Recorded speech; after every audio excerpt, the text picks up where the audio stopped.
Ashama harka fuunee hordoftoota kabajamtoota channel kooti akkam jirtu nagaa keessanii ani nagaa gootuun qabaa galata waaqessuun jecha egaa ka har'a maal qabatee dhuftee siifan jechuun keessanii hodhu har'a waan wayita isinitti agarsiisa jechuudha. Dhugaa waan ajaa'ibaa tokko jechuudha isinitti agarsiisa jechuudha. Maalidha jechuun keessanii isin hodhu jechuudha. Hanga dhumaatti immoo waliin ta'an affeerraa kooti akkasuma immoo warroonni channel kiyya faaraa taata subscribe gochuudhaan jajjabeessaa isin jira isinitti agarsiisa wantichi maalidha jechuun keessanii hodhu. Akkasuma immoo warra yaada qabdanillee komentii ati barreessuun dagatinaa isin jedha gaafii yoo qabaate isin jedha isinitti agarsiisa jechuudha. Wantichi akka maal ta'e immoo isinitti agarsiisa jechuudha. Hundi keessan immoo na hordofaa. Wanti kuni ani maaliin akka godhuun beeku namticha keenyatu fide. Garuu isinitti agarsiisa. Inna isinitti agarsiisa na duukaa ta'a jechuudha.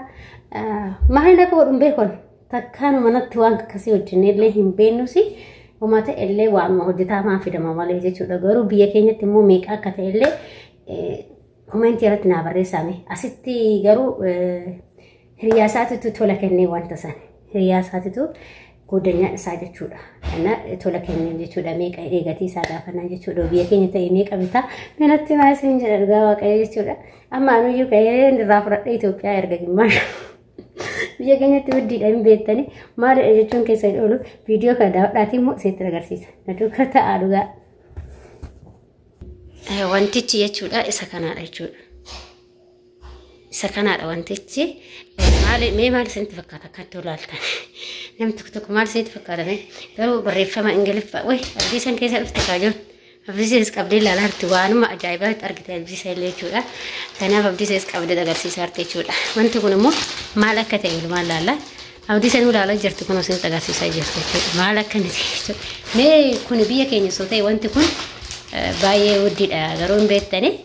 Asitti akka meeqa ta'e garuu hin beeku. Kan namtichi waan tola kennameef natti fakkaate.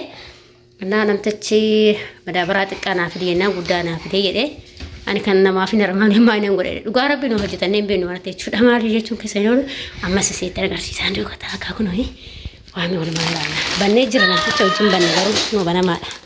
Asiin qixxee isinitti agarsiisa. Waa agartanii buna jechuudha. Buna jechuudha nu beektan jedhee yaada. Buna jechuudha. Abdiisa iskijatti kaajoon. Abdiisa laa.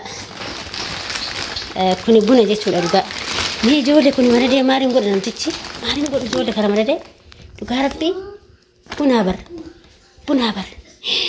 Odoo biyya keenya ta'e kaa kun tokkicha qabaanna nu meeqa sii tayyoo. Ilaa malakkaan takkaa meeqa jedhan biyya keenyatti. Wanni dhabe kuntaala bar ijoollee. Kuntaala goyi kana gaa dhugaa rabbii dubbachuu jechuudha. Abdiisa isatti jammarte kam abdiisa is dubbarachaa jirti isa abdii koo.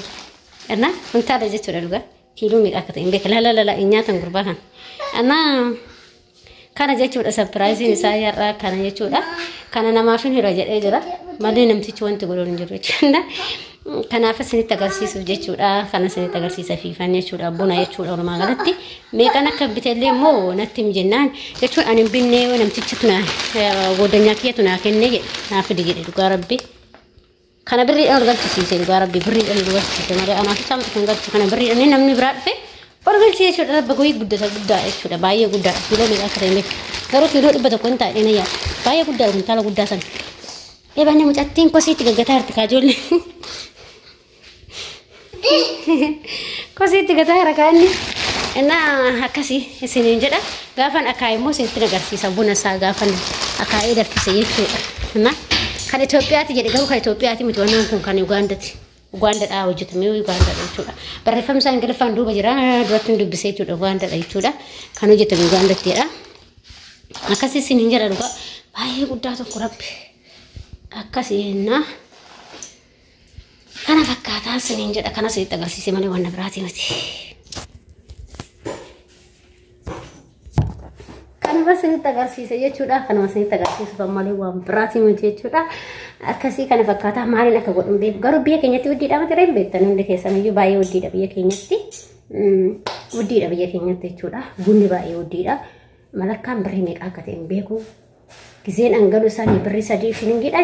Gisee wayii gizeen gale tokko أما قرب بريكو أنت أقول ملكان تكتين بريكو أنت إيه بريدي يعني بيكون أنا كتبنا له بايودي يشوف أجولني إن بيتاني ورا جيجفتاني سي أكاسي سنجرا أنا اللي كاين قودة إثيوبيا إرجع ما تدعي أنا بولي وانكي أفنى الداهرة مالي أنا ما أنا نقول أنا يدقون أنا ما نتني أكوفني بينو ما نتني أكوفني في هم بينو نبتوما ما على بيتها مالي نمتشتشود أسام بنا ربي جالتو بنا قراش سنسوتة يا كسمة توما ما فيدو أنا ويوبر بعدين مو كان متو يا هنجرا توما ميتو ما قرب مجد أكسمة مو كان توما ميتو أكاومي قرب مسنجرا أساسا أنا فيدو كده أما أنا نجد أنا نتوجد ويا أكاسي سنجرا كان فكرتها هرتي تنمى ودو مالي ونقرأ هنجرو أنت أديسي وأنت عرفت هنجرو كانوا بس هنجرا كان سنتكسي تفهمي سام قافي فيك إيه قوة قبعتني وانا بريسا أقسم ورني channel كي أفارتا سبسكرايب يقولوا أن نجد جبيس ما عرفت أيوة سبسكرايب ما قلت أنقي